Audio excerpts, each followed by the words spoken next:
On sera là. Voilà. Exactement, vous n'allez pas vous sauver. Non, moi j'espère pas. Enfin, je compte sur votre. Très bien. Alors bon, alors comme je vous disais, hein, donc l'astrologie chinoise, donc j'ai fait toute une étude sur l'astrologie chinoise en tant que science du changement. Hein, donc l'idée c'est que l'observation du temps et de l'espace hein, permet de donner une qualité à chaque moment, et c'est un petit peu le sens qui était donné à l'astrologie dans le temps.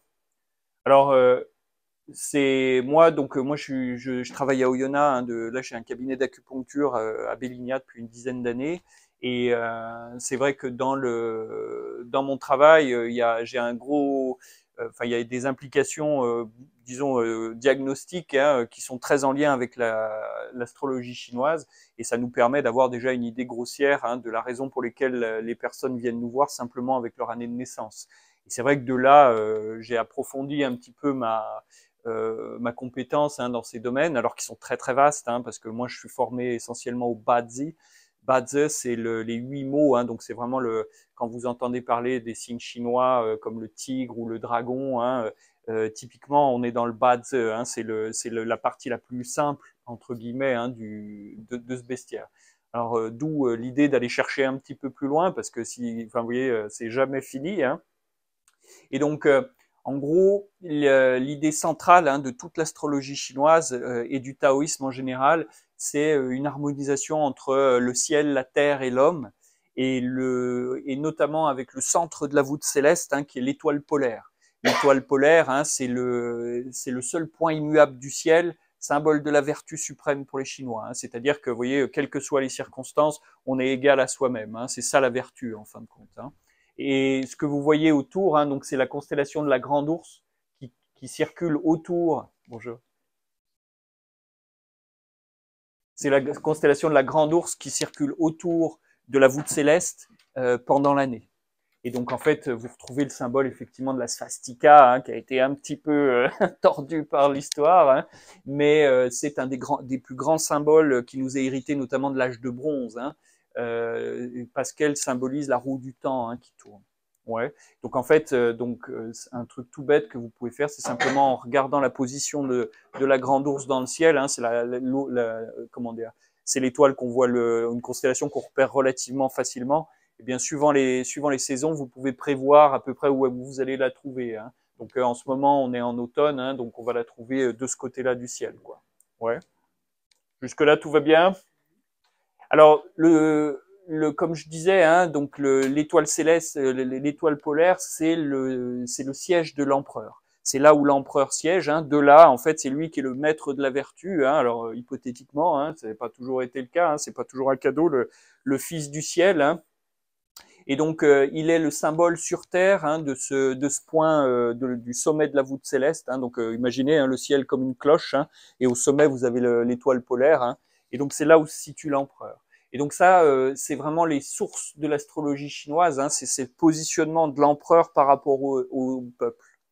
Donc le grand livre, hein, le grand livre d'où sont tirés la plupart des écrits aujourd'hui qu'on étudie pour comprendre un petit peu cette astrologie chinoise entre guillemets, ça s'appelle le Huangdi Neijing, et c'est donc 2 recueils hein, de 81 chapitres, hein, donc les chiffres sont importants, hein, qui ont été déjà, vous voyez, restaurés en moins 500 avant Jésus-Christ, hein, et donc les premiers écrits qui ont été retrouvés, ils datent de l'âge de bronze à peu près. Hein.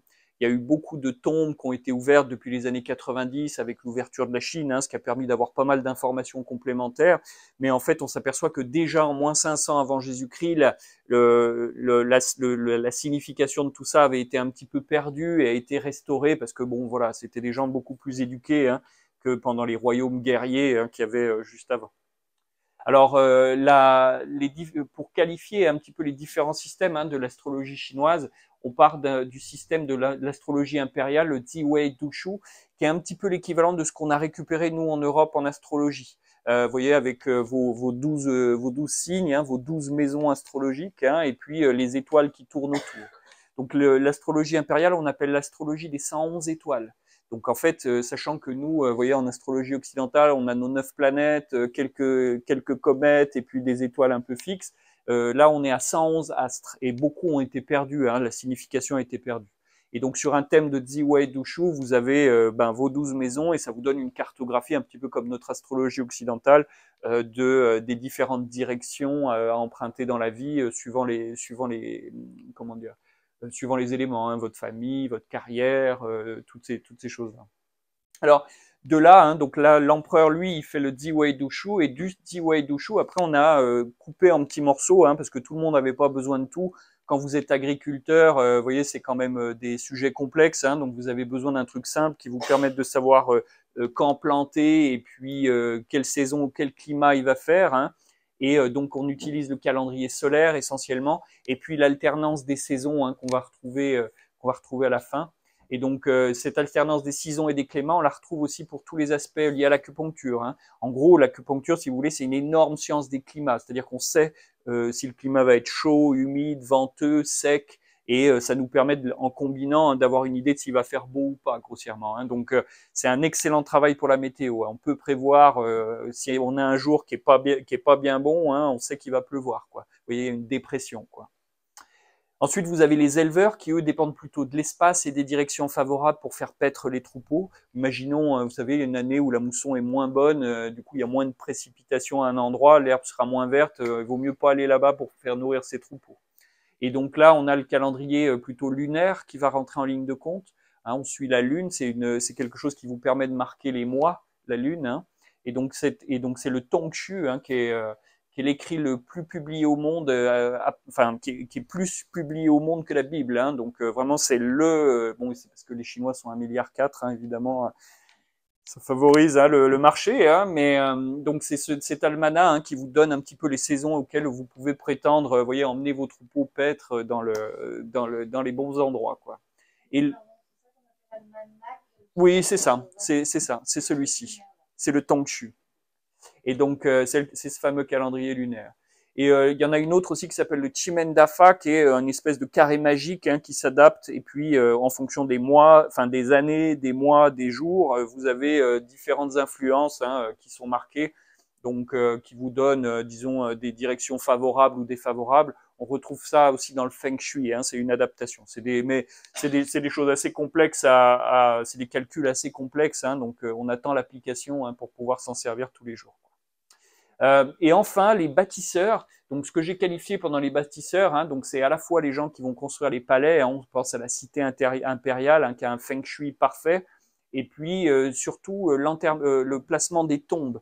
Les Chinois sont très attachés au culte des morts, hein. C'était d'ailleurs un des gros désespoirs des Chinois qui ont construit vous savez, les railroad, les voies de chemin de fer aux États-Unis, hein, parce qu'ils pouvaient pas être enterrés. Enfin, ils étaient enterrés sur place et c'était un déshonneur total que de pas pouvoir faire profiter la famille, hein, le tombeau familial.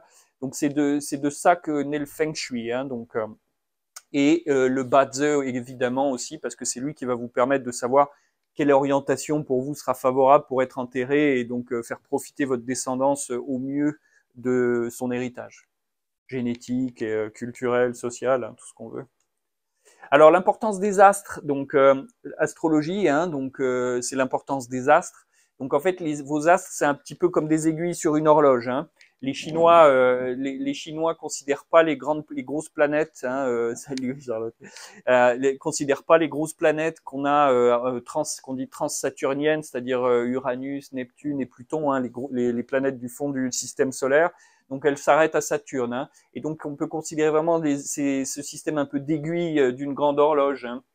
Ici le Soleil, hein, qui marquera les minutes, hein. Donc le Soleil, il vous sert à compter le jour et la nuit, avec donc la rotation de la Terre sur elle-même, mais aussi les saisons avec la rotation de la Terre autour du Soleil. Donc vous avez déjà ces deux éléments, hein, ça va nous diriger, c'est le feu aussi sur Terre, hein, ça représente le feu sur Terre, hein, dans la symbolique chinoise.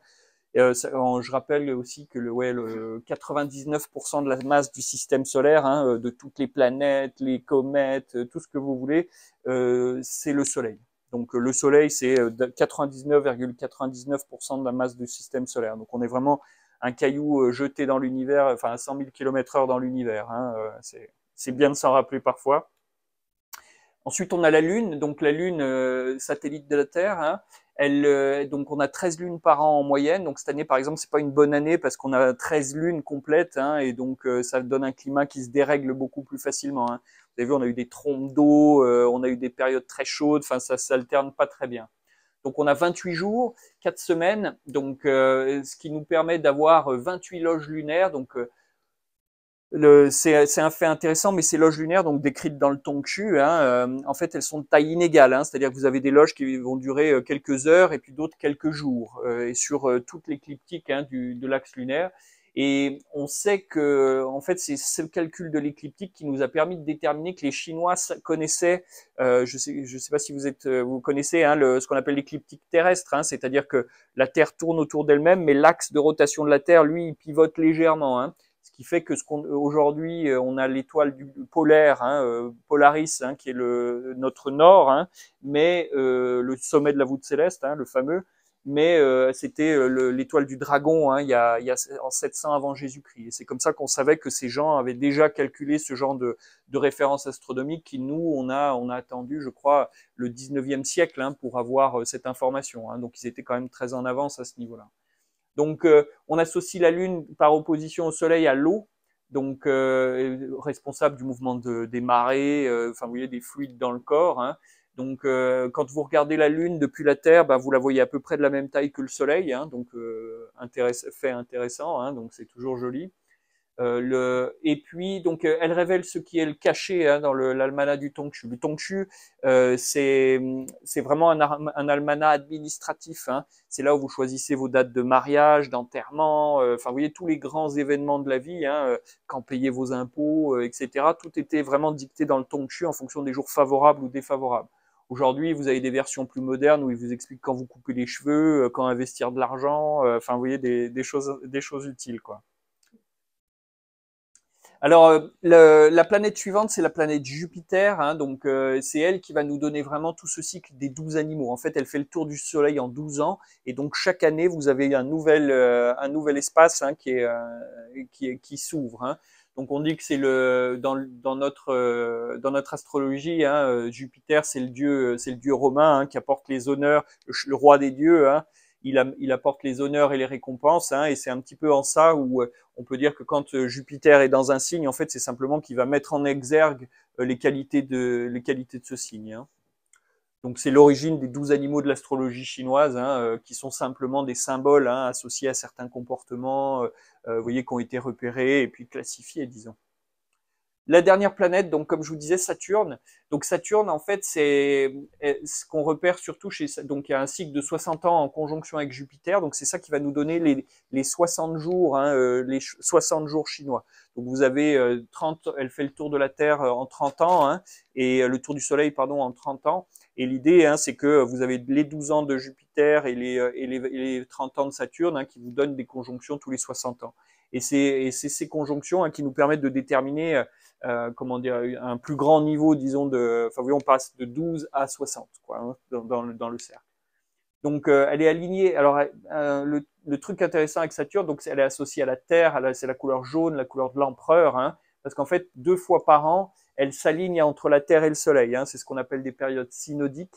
Donc, vous voyez, 2 fois par an, vous avez Saturne, la Terre et le Soleil qui sont alignés. Puis, 6 mois plus tard, vous avez le Soleil qui se réaligne, hein, mais de l'autre côté. Et ça, c'est ces périodes-là qui nous donnent le fameux mystère des 5 éléments, hein, parce que finalement, en fait, ces deux phases, elles correspondent au moment comment dire, des semences et des récoltes.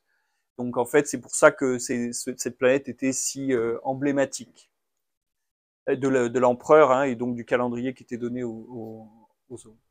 Alors ensuite, donc ça c'était pour les astres. L'importance des nombres, parce que les nombres ont une importance symbolique très forte pour les Chinois. Hein. Les nombres, ils servent pas juste à numériser, hein, ils ont une qualité autant qu'une quantité. Hein.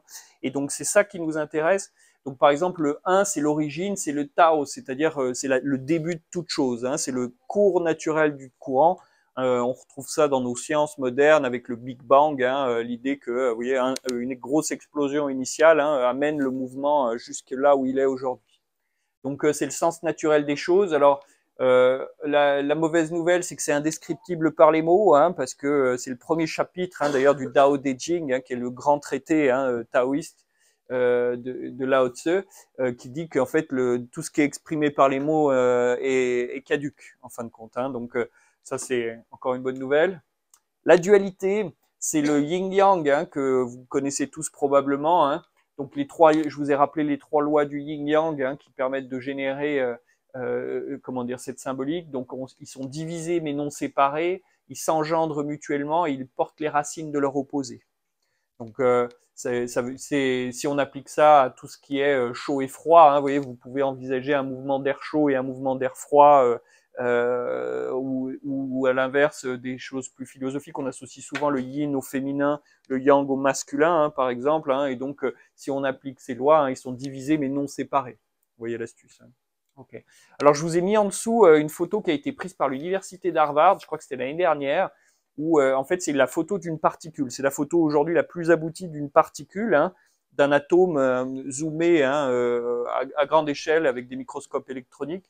Et donc vous reconnaissez effectivement, hein, ce symbole yin-yang, hein, et on sait déjà, voilà, que les électrons, c'est pas des petites planètes autour d'un soleil, hein, mais ils circulent en 8 comme ça. Hein. Et donc vous retrouvez, hein, ce fameux 8 ici qui est là. Ouais. Alors ensuite, donc pour la symbolique, hein, du yin et du yang, vous avez ces 2 formes de traits que vous avez vu déjà plus tôt, hein, sur le mandala, hein, qu'il y avait sur la première image.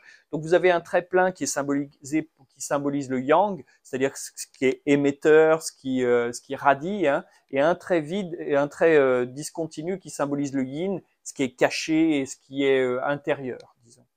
Et donc ça va nous permettre de déterminer les 4 orients. Donc on avait yin-yang le jour et la nuit, par exemple. Hein, on a un joli couple yin-yang ici. Hein. Les 4 orients ici, en fait, ça vous divise ce jour et cette nuit en 2 périodes respectives. Hein. Donc vous avez le matin avec le yang extérieur, hein, et le yin intérieur, et donc il y a cette ouverture.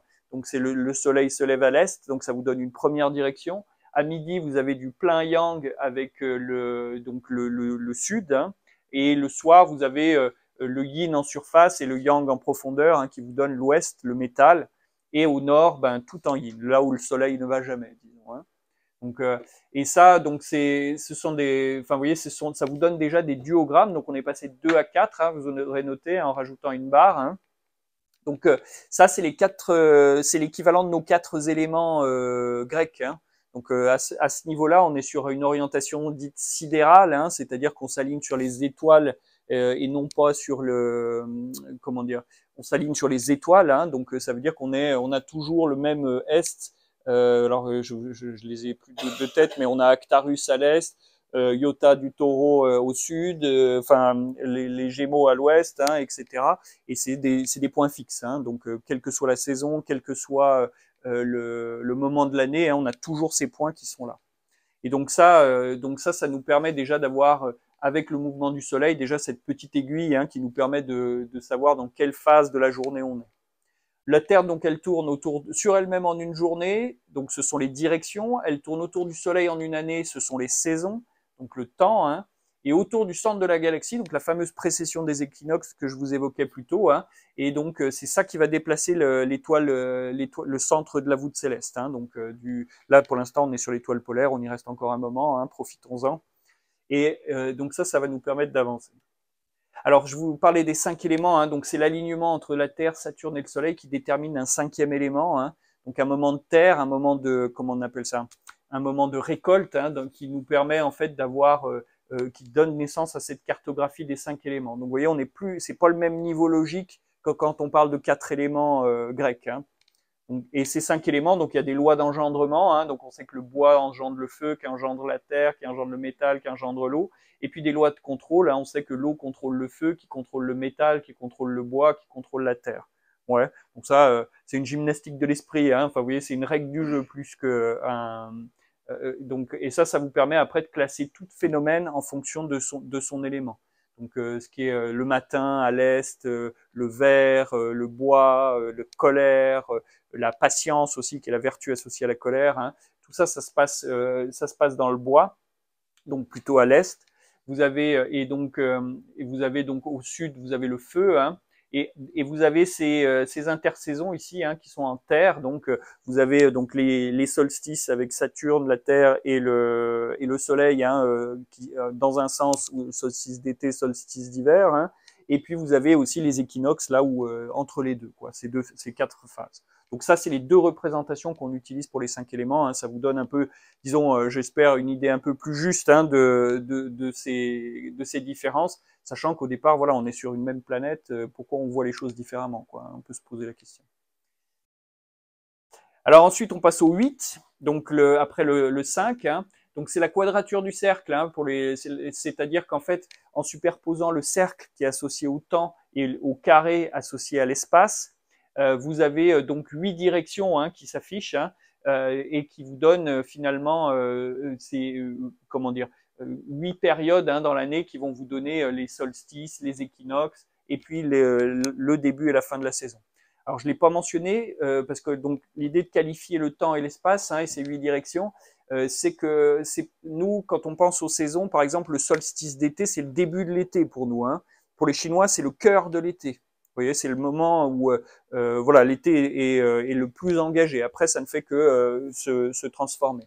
Donc ça, c'est intéressant à voir parce que du coup, nous, on va être tenté de regarder, vous savez, on va regarder les barres, hein, comme ça, alors que les Chinois, ils vont regarder les espaces entre les barres.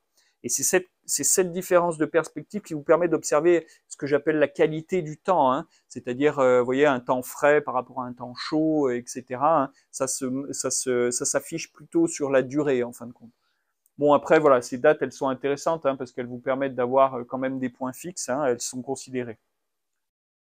Alors, vous avez en 8, hein, vous avez deux arrangements majeurs. Alors, trois, il y en a un qui est un peu légendaire, hein, mais donc ça, c'est les deux arrangements les plus connus. Donc, vous en avez un qui est l'ordre céleste Fuxi, c'était le premier empereur de Chine, hein, donc ça nous rappelle à son règne qui était parfait, hein. Vous voyez, il y avait une harmonie entre toutes les directions.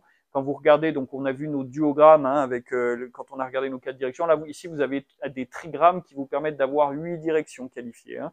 Donc ici, on a le ciel au nord, la terre au sud, hein, l'eau à l'est et le feu à l'ouest. Et puis avec les autres directions ici, et vous noterez, hein, que toutes les barres sont symétriques, hein. Donc il y a un ordre céleste qui est parfait, hein, ça symbolise ça. Le roi Wen, donc King Wen, c'est l'ordre terrestre, hein, et donc ce qu'on observe, c'est qu'il y a une espèce comment dire, de bascule, hein, de 90 degrés, hein, de l'axe au feu, hein, qui devient l'axe céleste, hein. C'est-à-dire que vous avez le feu en haut et l'eau en bas, hein, et puis la terre et le ciel, hein, sont plutôt des attributs, hein, de cet axe, hein. Ouais, vous voyez ça, hein, donc il y a plein de théories, hein, sur comment ça marche, sachant que nous, on utilisera plus volontiers, on a besoin de l'ordre terrestre, hein, parce que c'est bien d'avoir les choses en théorie, mais la pratique, ça se passe pas toujours aussi bien, hein.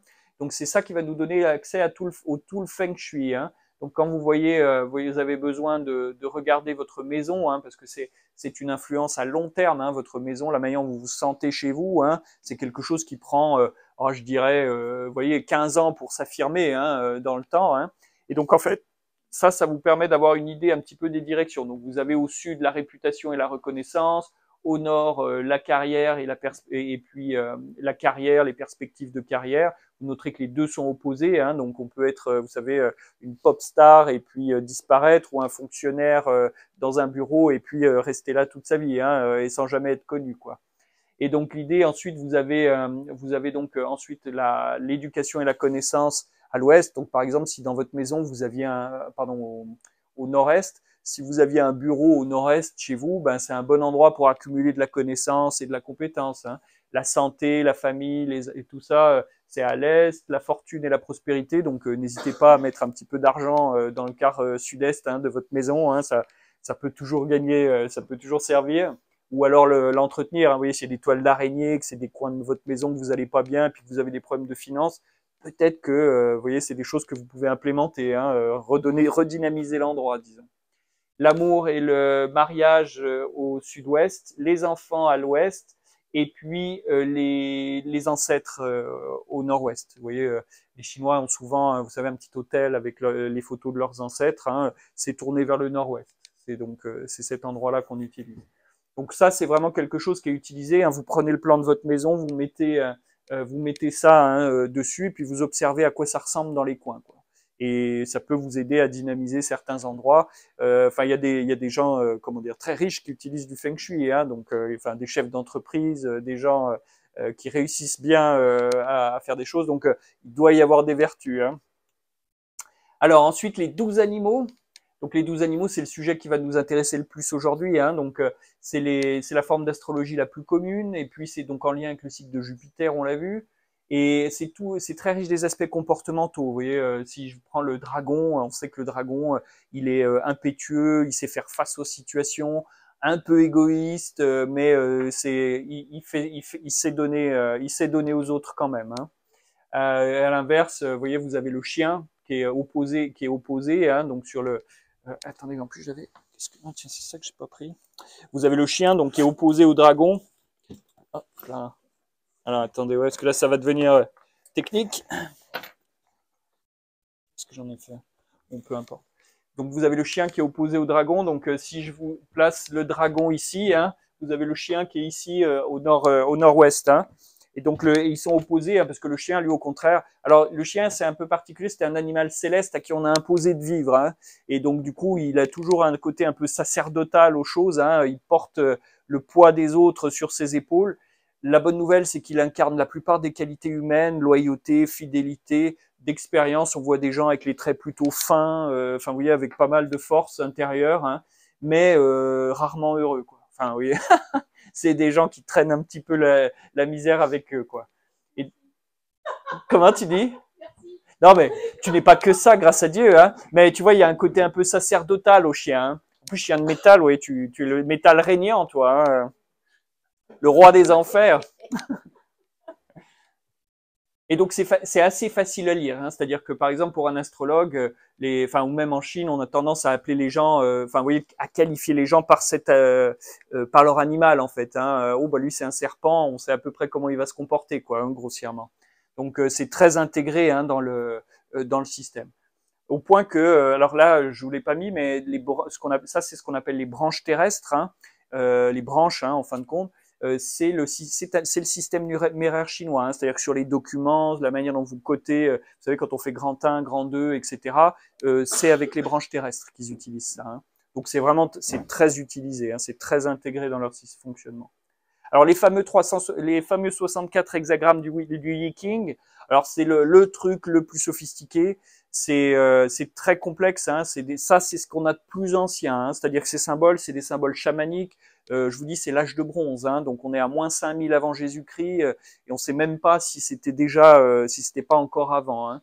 Donc l'idée, c'est que en fait le texte associé au Yi King, hein, donc vous avez toute cette symbolique, hein, donc qui est orientée dans l'espace, hein, donc avec nord, sud, est, ouest. Et puis, donc au lieu d'avoir 8, vous avez 8 fois 8, quoi, hein, donc c'est ça qui vous donne ces 64. C'est des symboles vraiment très anciens, et le texte était rédigé plus tard par le duc de Zhou, qui était le frère de l'empereur. Alors je vous ai mis en gros, c'est l'hexagramme 36, lumière obscurcie, hein, donc vous voyez en dessous donc le trigramme de la lumière, hein, donc un hexagramme c'est 2 trigrammes, hein, pour la petite didactique. Donc vous avez la lumière en dessous et la terre au-dessus. Donc lumière obscurcie, c'est vraiment cette idée de la petite chandelle, hein, dans une grotte. Et donc le duc de Zhou, en fait, son histoire, c'est que l'empereur, qui était souvent des gens cruels et égocentriques, hein, qu'on se le cache pas, hein, malgré voilà la vertu, tout ça, eh bien, il l'a mis devant un choix impossible, hein. Il devait soit tuer son frère ou embrasser ou alors renoncer à la vie, hein. Et en fait, il a choisi la troisième voie. Il s'est fait passer pour fou, hein, donc lumière obscurcie, hein, et il s'est fait incarcérer comme ça pendant une dizaine d'années. Et il a profité de ce temps pour écrire le texte du Yi King. Alors le texte du Yi King, c'est pareil, hein, c'est des miracles mathématiques, hein, c'est-à-dire que en gros vous avez 10 700 et des poussières idéogrammes, hein, ce qui correspond à peu près au carré de 64. Donc vous voyez, vous imaginez vous voyez, il y a toute une dimension mathématique là-bas en dessous qui est aussi assez symbolique, hein. Alors c'est là où vous voyez, on passe, c'est ça qui va nous permettre de passer donc des 64 hexagrammes du Yi King, donc avec donc vous avez toutes vos directions avec le ciel, la terre, hein, le feu et l'eau. Hein. Et puis nos 60 piliers, ben c'est les mêmes sans les 4 orients, quoi, grossièrement. Hein. Et donc, et ces piliers, hein, c'est la combinaison. Alors, je l'ai peut-être pas assez mentionné, hein, mais ces piliers sont la combinaison. Donc, donc on a 60 ans entre Saturne et Jupiter qui se combinent, et vous avez donc la combinaison de 12 branches terrestres, donc les 12 animaux, hein, et sous nos 5 éléments. C'est-à-dire, vous voyez, vous avez un dragon de bois, un dragon de terre, un dragon de feu, un dragon d'eau, un dragon de métal, etc. Hein, et c'est eux qui sont répartis donc sur ce cercle.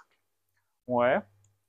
Alors, du coup, c'est ça qui va nous permettre d'établir un thème Badze. C'est-à-dire que le thème Badze, ça veut dire 8 mots, ba, 8, ze, mots. Et donc, en fait, donc, quand on veut établir un thème Badze, on établit donc 8 mots, donc 4 piliers. Et ces 8 mots, ils sont composés donc d'un tronc céleste, donc en lien avec les 5 éléments, et d'une branche terrestre en lien avec les 12 animaux.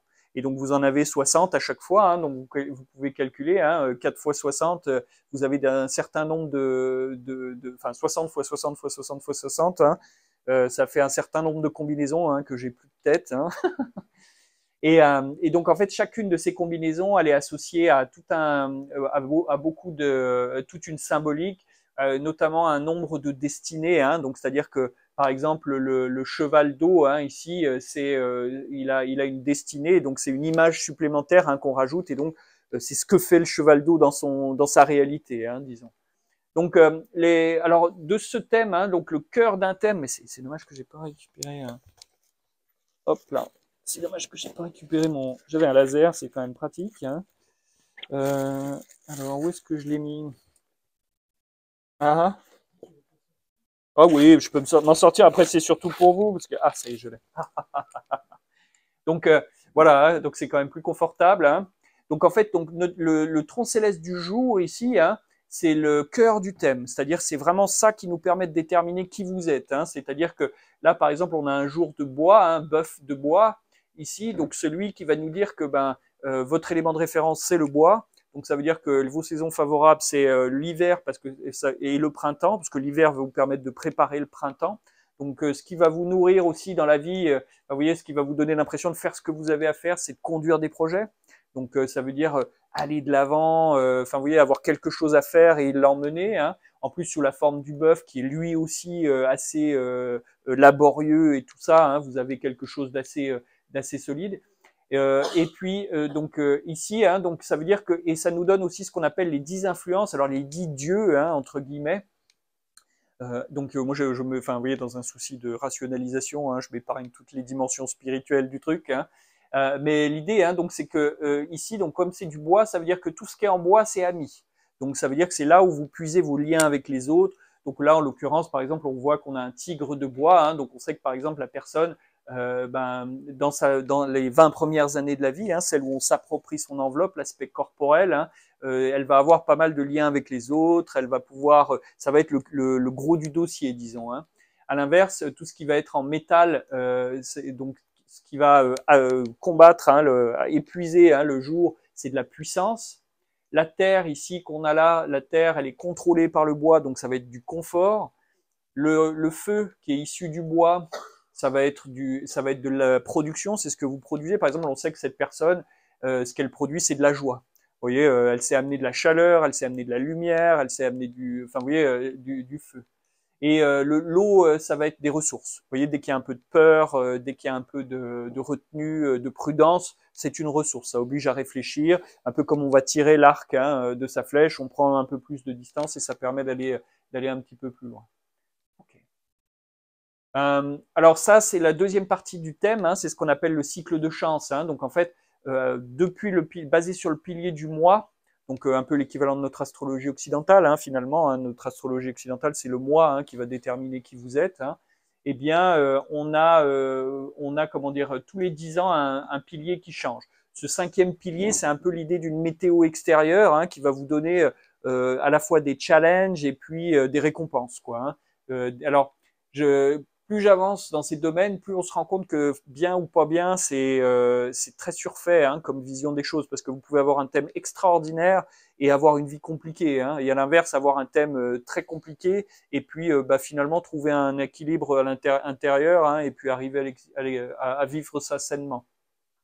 Mais donc du coup, la météo extérieure, c'est pareil, hein, c'est-à-dire qu'on va voir des phases de la vie sur 10 ans où on rame un peu, c'est un peu difficile, et puis à l'inverse, des phases où ça va être beaucoup plus facile, on va avoir résolu nos problèmes. Quand c'est difficile, on travaille, on s'équilibre, on apprend à résoudre ses problèmes, et puis quand ça va bien, on encaisse, quoi.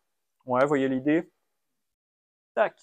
Alors là, je vous ai mis ensuite, donc, pour lire ce thème, hein, ce qui est intéressant, c'est qu'on a des clashs et des harmonies. Donc, comme vous l'avez vu tout à l'heure, donc là, oui, j'ai assumé que le chinois vous poserait pas de problème, mais je suis peut-être allé un petit peu loin. Mais, mais bon, vous retrouvez un petit peu dans l'idée, hein, c'est que vous en avez 12 hein, sur celui-ci. Donc, vous avez vos 12 branches, donc elles sont toutes opposées deux par deux, hein, et c'est des clashs. Hein. Donc ça veut dire que par exemple, comme on a vu pour le chien et le dragon, vous en avez un qui est individualiste et puis qui fait le show, hein, puis un autre qui est beaucoup plus taciturne et qui veille sur les autres. Hein. Mais vous avez donc ici, donc ça c'est pour les clashs, et puis vous avez des mariages, hein, c'est-à-dire qu'ici le cheval et la chèvre sont amis, sont mari et femme, hein, c'est-à-dire que c'est eux qui s'associent. Donc quand vous avez ça sur un thème, un cheval et une chèvre, vous avez souvent voilà, des caractéristiques qui sont plus, ça passe bien entre deux. Hein, vous avez des facettes de personnalité qui s'entendent bien. Hein. Ensuite, et puis donc le serpent et le singe, le tigre et le comment on appelle ça? C'est pas le tigre, c'est le j'ai oublié son nom. Le tigre. Ah non, le dragon et le coq, hein, etc., etc. Et puis vous avez les troncs célestes aussi. Alors les troncs célestes, alors ils s'opposent évidemment vous voyez, du bois et du métal, ça se vit pas bien. Hein. C'est-à-dire que vous avez un côté très expansif, exubérant, et puis vous avez un côté où, au contraire, il faut se concentrer et puis essayer de résoudre le problème. Hein.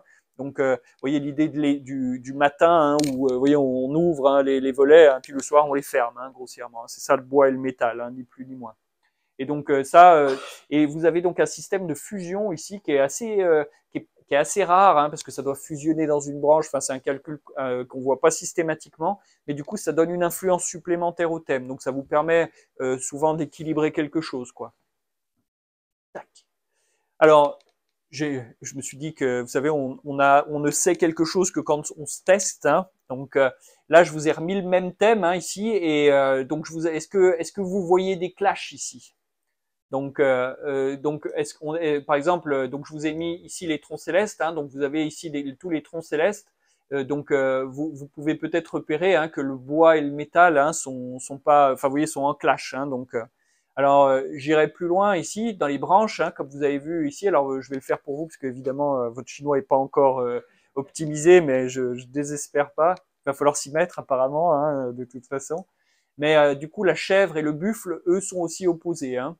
Donc en fait, vous avez un buffle de bois, donc ce qui est à l'intérieur, hein, et une chèvre de métal qui sont ennemis. C'est-à-dire que la manière dont cette personne communique, la lèse intérieurement. Vous savez, un peu, ça arrive des fois dans la vie d'avoir besoin de dire quelque chose, mais ça nous coûte cher, quoi. Hein. Donc voilà, typiquement, la personne a du mal à exprimer ce qui est important pour elle, quoi. Donc ça, ouais, double clash en plus, faut bien le vivre, quoi. Ensuite, et alors le dernier que je voulais vous montrer, c'était dans les affinités. Hein. Donc toutes ces affinités, elles vous permettent de rapporter vous voyez, une tonalité supplémentaire. Vous voyez, si vous avez une personne de bois, là par exemple, si vous avez un porc, un lièvre et une chèvre en branche, hein, ça vous rapporte un peu plus de bois. Vous voyez, la personne est dynamique, elle amène du changement, etc. En tigre, cheval ou chien, on a un travail beaucoup plus léger où les gens peuvent ouvrir un petit peu. Hein. Le métal, serpent, buffle, coq, etc. Donc, en fait, donc le petit texte au milieu, hein, c'est ce que je vous ai repris là hein, pour la traduction. Hein, donc, si vous voulez travailler un peu vos idéogrammes, c'est les repérer. Hein. Ouais. En fait, il y a 4 piliers. Hein, donc, l'année, le mois, le jour et l'heure. Donc, si je reprends mon thème ici, donc on a une année, on est en 74, donc on a un tigre de bois. Donc ça, c'est la partie qui va se développer les 20 premières années quand on s'approprie son enveloppe, hein, grossièrement. À 20 ans, on passe dans le mois, c'est le pilier un peu qu'on utilise en Occident quand on fait notre astrologie, hein, c'est-à-dire notre relationnel aux autres, c'est dans ce pilier de 20 à 40 qu'on établit sa famille, son travail, sa carrière, etc. Le jour, c'est qui on est au cœur, donc entre 40 et 60. Hein, vous voyez, quand on n'a plus rien à prouver à la société, on est un membre actif. Hein, ben, c'est là où on peut être vraiment qui on est. Hein. Et puis ici, c'est l'ascendant, donc c'est le pilier des enfants, on dit. Hein, c'est-à-dire que c'est dans celui-là que vous interagissez avec vos enfants, votre descendance de 60 à 80. Vous voyez cet âge où nos enfants prennent le dessus sur nous, hein, dans cette belle continuité. Hein. Et donc, et ici, hein, vous pouvez voir, hein, donc dans le cadre des affinités, hein, donc on a un tigre et un cheval. Ouais. Donc ça nous fait un peu plus de feu. Donc voilà, on a une personne qui peut être rigolote, quoi. Hein.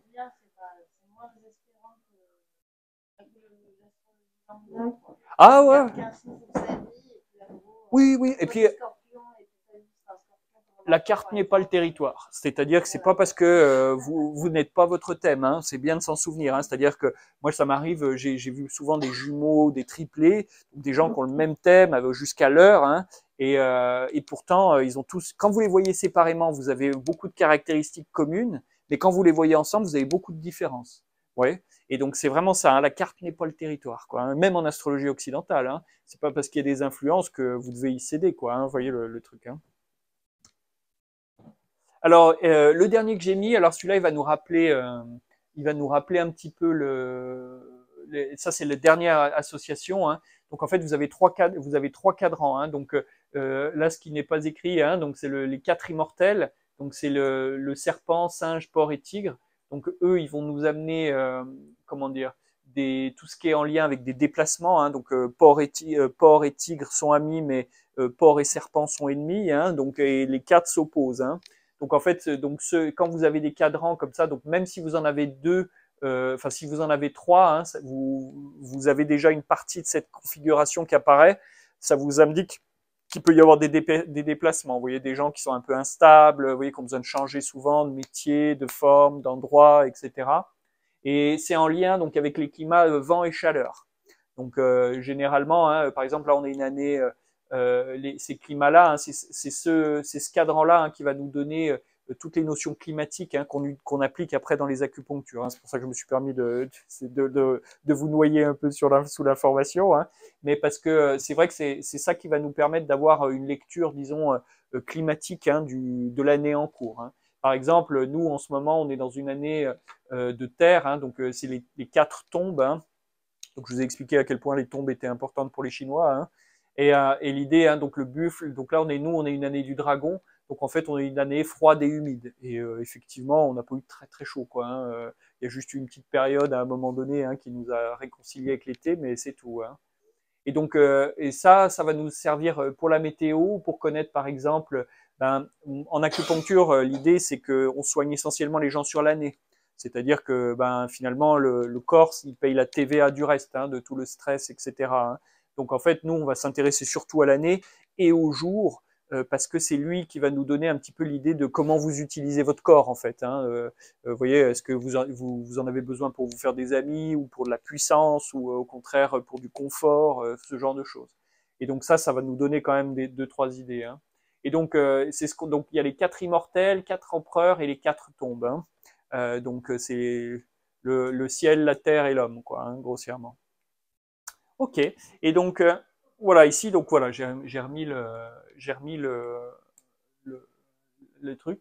Donc c'est assez intéressant hein, sur de connaître le caractère de chacun, hein, notamment parce que ben, les autres sont aussi une influence pour nous. Hein, donc ça veut dire qu'en lisant, en connaissant le thème de quelqu'un, vous pouvez savoir ben, sur quel niveau vous pouvez interagir. Hein, comme je vous ai dit, disons qu'il faut imaginer que ces quatre piliers, hein, ces quatre piliers, hein, ce sont un peu des couches de personnalité. C'est-à-dire que la première chose qu'on va voir chez les gens, vous voyez, à cette distance, on est sur l'année, on perçoit, vous voyez, on perçoit alors je sais pas quel est votre signe, je poserai la question hein, si vous voulez, mais on perçoit avec cette distance, hein, on perçoit vraiment le corps. Hein. Quand on discute, qu'on rentre en relation, on est sur le moi.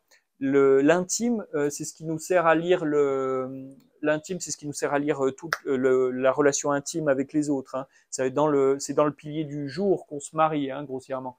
Donc les hommes, enfin les femmes trouveront enfin la symbolique de l'homme pour une femme sera son tronc céleste et la symbolique de la femme pour l'homme sera sa branche terrestre.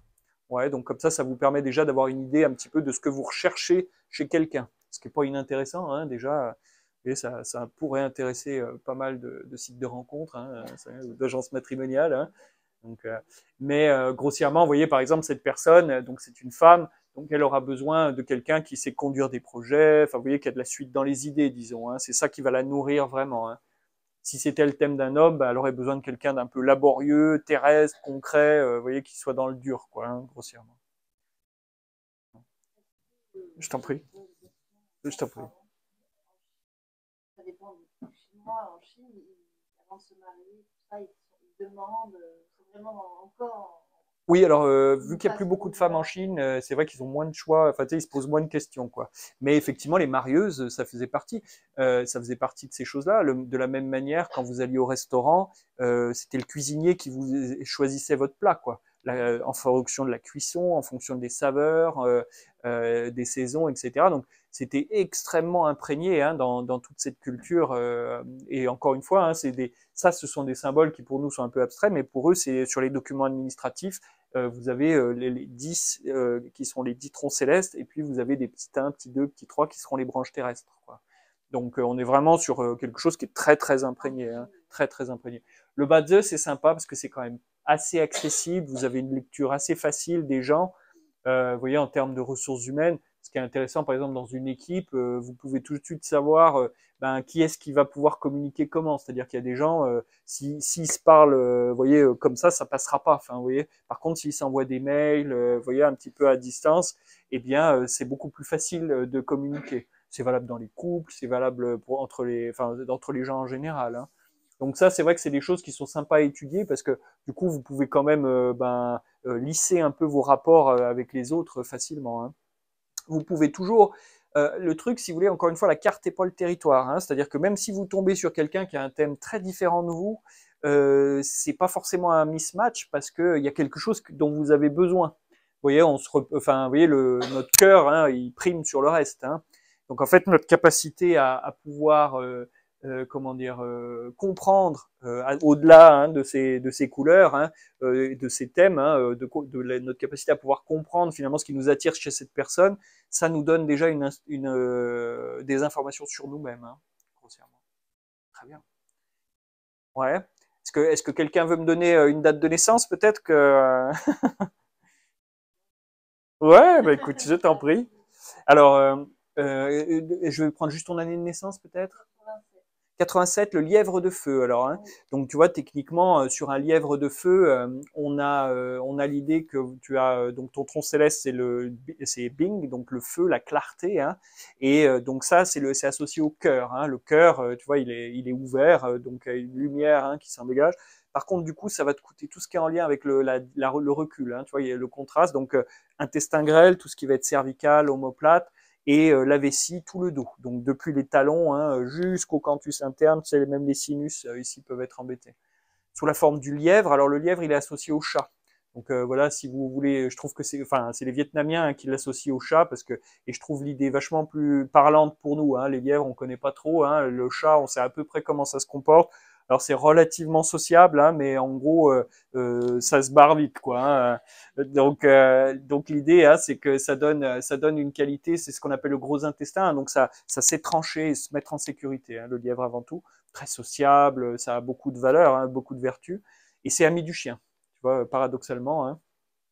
Et le truc, c'est que ça te coûte le poumon, l'espace que tu te donnes, hein, le lièvre, hein, donc l'idée du terrier, hein, qui va se rétracter dans un endroit toujours plus petit, opposé, et puis le rein. Le rein, c'est la volonté. Donc une fois qu'on est bien au chaud dans le terrier, est-ce que vraiment on a envie d'y aller, quoi. Hein, donc ça coûte à ce niveau-là. Ça va, oui, vous avez des questions peut-être? Donc ouais, j'ai oublié de faire le petit quiz à la fin, hein, mais l'idée, hein, c'est que je ne vois plus rien. Je vais peut-être y aller directement sur l'écran. Ouais, ça sera plus facile. Voilà, donc ça c'est la page de fin. Hein, c'est histoire de. Ça va, c'était pas trop dense. C'est condensé. Hein. Il y a tout dans le livre. Hein, c'est beaucoup plus large. Hein. Dans le livre, on a vous avez vraiment, je vous ai mis les 64 hexagrammes du Yi King, je vous ai mis les 60 Nanjing. En gros, vous savez, quand on écrit un livre, on dit toujours qu'il faut chercher son public cible, hein. Et en fait, je me suis aperçu que, enfin voilà, le livre, je l'avais avant tout écrit pour moi, hein. C'était l'occasion de raffiner un peu le sujet. Et je suis assez content parce que voilà, ça permet d'aller au bout du jeu. Et bon, la méthode, hein, pour apprendre à lire un thème, hein, il faut plutôt voir ça comme un jeu, quoi. Vous voyez, donc d'ailleurs, c'est ma prochaine ambition, hein, c'est d'en faire un espèce de jeu de table, de plateau, hein, avec, vous voyez, peut-être les 60 cartes. Comme ça permet de travailler là-dessus, hein, et déjà de se donner pas mal d'idées, parce que ça vous donne quand même des indications assez vite, assez rapides sur voilà tout ce qui est enfin physique, émotionnel. Quand vous vous sentez perdu dans la vie, ce qui peut arriver, ben souvent c'est parce qu'on n'est pas en train de faire ce qu'on aime faire, c'est-à-dire soit amener de la chaleur, soit faire ce qu'on a à faire, etc. On est un peu paralysé par l'extérieur. Et le truc, hein, c'est de se récupérer. Encore une fois, la carte n'est pas le territoire. Vous n'êtes pas, vous n'êtes pas votre thème, vous n'êtes pas, enfin, vous savez, c'est le samadhi indien, hein, vous savez, vous n'êtes pas votre corps, vous n'êtes pas vos pensées, vous êtes autre chose, hein, et c'est cette autre chose qu'on développe, hein, dans tous les taoïsmes jusqu'au yoga, hein, qui sont finalement la source, hein. Au départ, c'était indien, puis c'est venu en Chine, quoi, hein. Et donc là, voilà, je vous ai présenté tous les niveaux d'astrologie là-dedans, avec un système pour apprendre à lire à peu près pour apprendre à lire un thème, hein, et pouvoir s'y référer. Encore une fois, voilà, c'est vrai que ça demande un peu de travail et de pratique, hein, mais simplement déjà en repérant, enfin, vous voyez, comme un jeu, hein, les oppositions et les phases favorables, on arrive à avoir quelque chose.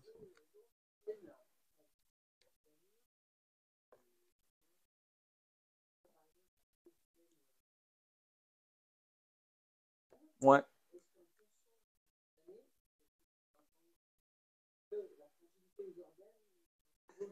Alors après, il faut imaginer que l'idée, c'est que tu as toujours le même corps, donc c'est la même machine, mais elle n'est pas soumise aux mêmes intempéries, quoi. La machine, c'est la même, mais elle subit pas les mêmes. Tu vois, si tu la laisses au soleil, t'as pas le même résultat que quand tu la mets en plein vent, quoi. Tu vois le truc, hein, c'est plutôt dans ce sens-là. Mais effectivement, suivant, enfin, il y a plusieurs niveaux, mais des fois, tu vois, on peut s'abîmer autrement. C'est-à-dire, si l'influence climatique, elle est bien plus forte que ta structure à toi, c'est pas parce que tu sais, tu as un jour de terre et que tu aimes bien l'humidité que s'il y a trop d'humidité, ça va pas te noyer, quoi, hein, grossièrement, hein, tu vois l'idée, hein.